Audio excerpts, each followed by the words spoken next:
Mobile news நேயர்களுக்கு வணக்கம். இன்னைக்கு நம்ம ஓபிஎஸ் ஓரம் கட்டுறதை பத்தி தான் நம்ம பேச போறோம். ஏன் ஓபிஎஸ் அதிமுக ஓரம் கட்டுச்சு தெளிவா நம்ம பார்க்கலாம். கடந்த காலகட்டத்தில் எல்லாருமே தெரியும், தர்ம யுத்தம் நடத்தியது எல்லாருக்குமே தெரியும். வலுக்கட்டாயமா ராஜினாமா பண்ண வச்சாங்க.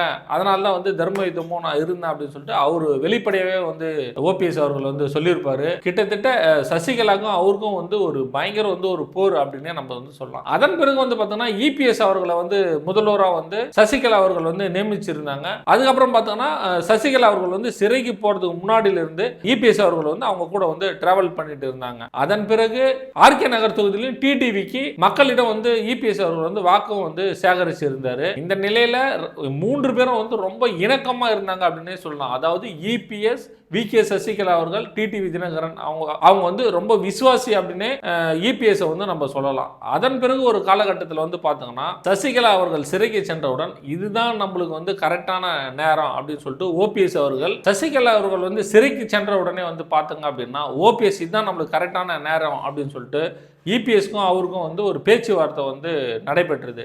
அதன் பிறகு பார்த்தோம்னா இவர் துணை முதல்வராகவும் இபிஎஸ் அவர்கள் முதல்வராகவும் தேர்ந்தெடுத்தாங்க.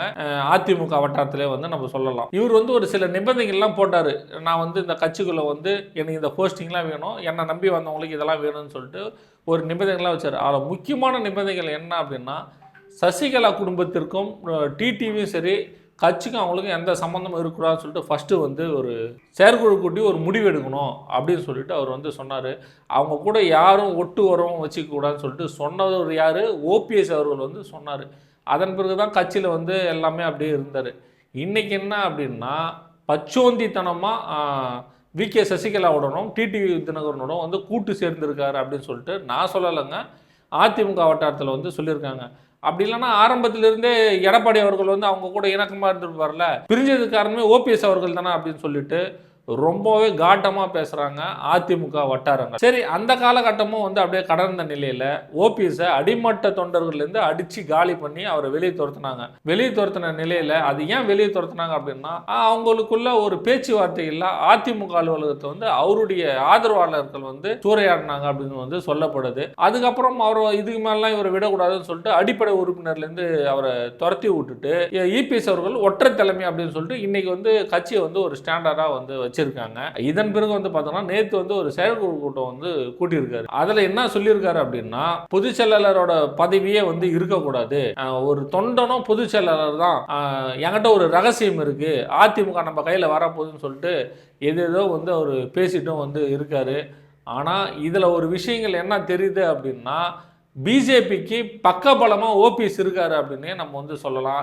ஏன் அப்படின்னா இபிஎஸ்ஸை காலி பண்ணணும், காலி பண்ணிட்டு இவர் அந்த இடத்துக்கு வரணும்னு சொல்லிட்டு பிஜேபியுடன் ஆதரவாக இருக்காங்க அப்படின்னு சொல்லிட்டு அதிமுக வட்டாரங்கள் சொல்லப்படுது. இந்த நிலையில் ஒரு 2-3 நாளாக பத்திரிகையாளர் சந்திச்சுட்டு இருந்தார் ஓபிஎஸ் அவர்கள். அந்த ஓபிஎஸ் சொல்கிற விஷயங்கள் என்னன்னா, ஐயா எனக்கு கட்சியில் ஒரு ஓரமாக இடம் கொடுத்தாலே போதும் அப்படின்னு அவர் சொல்லியிருந்தார். எப்படி கட்சியில் ஓரமாக?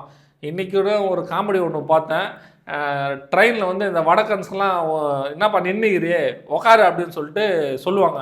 சொன்னோடனே ஃபஸ்ட்டு உட்காருவாங்க, தள்ளுவாங்க, அப்படி தள்ளி விட்டு இது மாதிரி ஒரு சீட்டு கடிச்சோடனே தள்ளி விட்டு அவருடைய ஆதிக்கம் தான் அதிகமாக இருக்கும். அது மாதிரி பார்த்தங்க அப்படின்னா அவர் அதிமுக வந்தார்னா இந்த நிலைமை இபிஎஸ்க்கு நடக்கும் அப்படின்னு சொல்லிட்டு எல்லாருக்குமே தெரியுது. அதுக்கப்புறம் இவர் ரொம்ப ஓவராக பேசுகிற நிலையில் கேபி முனுசாமி மற்றபடி அதிமுக நிர்வாகிகள்லாம் என்ன சொல்கிறாங்கன்னா, இவர் சொல்கிறாரு கட்சியில் ஒரு ஓரமாக இடம் கொடுங்க உக்காந்துக்கிறேன் அப்படின்னு சொல்கிற விஷயங்கள் பார்த்தோன்னா இவர் வாயை மூடின்னு அமைதியாக இருக்கணும். தேவையில்லாமல் இவர் கேஸை போடுறது, அதிமுகவை பற்றி அப்படி இப்படின்னு பேசுறது, இப்படிலாம் இருந்தால் நாங்கள் எப்படி எடப்பாடி பழனிசாமி அவர்கள்கிட்ட பேசுறது அப்படின்னு சொல்லிட்டு அதிமுக வட்டாரங்களை சொல்லிட்டு இருக்கு. அதாவது கேபி முனுசாமி அவர்களும் சொல்கிறாங்க, இவர் கேஸை வாபஸ் ஆகட்டும், ஒரு 6 மாதம் பேசாமல் இருக்கட்டும், அப்படி பண்ணிட்டோம் அப்படின்னா கட்சிக்குள்ளே அவரை பேசி இணையறதை பற்றி நம்ம எடப்பாடி பழனிசாமி அவர்களோட பேசலாம் அப்படின்னு சொல்லிட்டு சொல்கிறாங்க. இப்போது ரொம்ப மும்முரமாக இருக்கிறதுக்கான காரணம் என்ன? அதாவது ஓபிஎஸ் அவர்கள் ரொம்ப மும்முரமாக இப்போ அதிமுகவில் சேரணும் அப்படின்ற காரணம் என்னன்னு நம்ம தேடி அலசி பார்த்தோம் அப்படின்னா பதவி மட்டும் அப்படின்னு நம்ம சொல்லலாம். அதாவது பதவினா என்ன? எம்எல்ஏன்ற ஒரு பதவி தான். ஏன்னா கிட்டத்தட்ட பல ஆண்டு காலமாக அவர் அவர் அரசியல் காலத்தில் இருந்திருக்காரு. அதாவது அவர் ஒரு தேனி மாவட்ட மக்கள் பிரதிநிதினே வந்து சொல்கிறோம். இந்த நிலையில் இப்போ அடுத்த வருஷம் வந்து தேர்தல் வர நிலையில்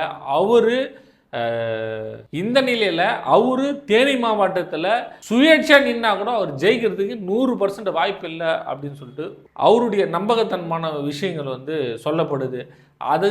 அந்த ஒரு விஷயத்துக்காக தான் இப்போ நான் அதிமுகவில் வந்து அதிமுகவில் சேரணும் அப்படின்னு சொல்லிட்டு பல தரப்பு பேர் வந்து இவரை பற்றி வந்து சொல்லிட்டு இருக்காங்க. ஆனால் இவருக்கு ஒரே ஒரு விஷயம் என்னன்னா, எப்படியாவது அதிமுகவில் நம்ம சேர்ந்துட்டோம் அப்படின்னா தாராளமாக வந்து ரெட்டால சின்னத்தில் அங்கே நின்னோன்னா நம்ம ஈஸியாக வந்து ஜெயிச்சிடலாம் அப்படின்னே சொல்லிட்டு ஓபிஎஸ்க்கு வந்து மிகப்பெரிய வந்து ஒரு நம்பிக்கை. ஏன்னா ஏற்கனவே வந்து அவர் சுயேட்சையாக வந்து எம்பி, அதாவது நாடாளுமன்ற எலெக்ஷனில் வந்து அவர் நின்னார்.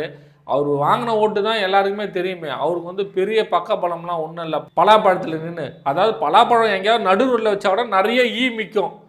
இவர் எடுத்துகிட்டு போன பழத்தில் ஏதாவது கெமிக்கல் என்ன இருக்குன்னு சொல்லிட்டு ஒரு கூட மிக்கிற மாதிரியே அதில் தெரியல.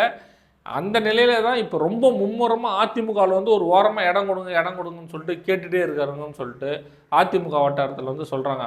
அதாவது மக்களாகிய நீங்கள் 2 முறை அவர் வந்து செல்வி ஜெயலலிதா அவர்களால் வந்து முதல்வராக வந்தாயிருக்காரு. அதுக்கப்புறம் அவருடைய மறைவுக்கு பிறகு ஒரு முறை வந்து முதல்வராக இருக்கார். 3 முறை வந்து அவர் முதல்வராக இருந்திருக்காரு. ஆனால் இவர் தான் வந்து பிஜேபியினுடைய பி டீம் அப்படின்னே வந்து எல்லாரும் சொல்கிறாங்க. அதே போல் அதிமுகவுடைய பி டீம், அதாவது திமுகவின் பி டீமும் இவர் தான் அப்படின்னு சொல்லிட்டு நிறைய பேர் வந்து சொல்கிறாங்க. இவரை அதிமுகவில் சேர்க்கலாமா வேணாவா அப்படின்னு சொல்லிட்டு மக்களாகிய உங்கள் கருத்துக்களை வந்து சொல்லுங்கள். அப்படி அதிமுகவுக்கு இவர் வந்தார் அப்படின்னா கட்சி சின்ன பின்னம் ஆகிடுமா, இல்லை இப்போ இருக்கிறத விட நல்ல முறையில் வந்து கட்சி வருமா அப்படின்னு சொல்லிட்டு மக்களாகிய வந்து உங்கள் கருத்துக்களை வந்து கீழே பதிவு பண்ணுங்கள். நன்றி.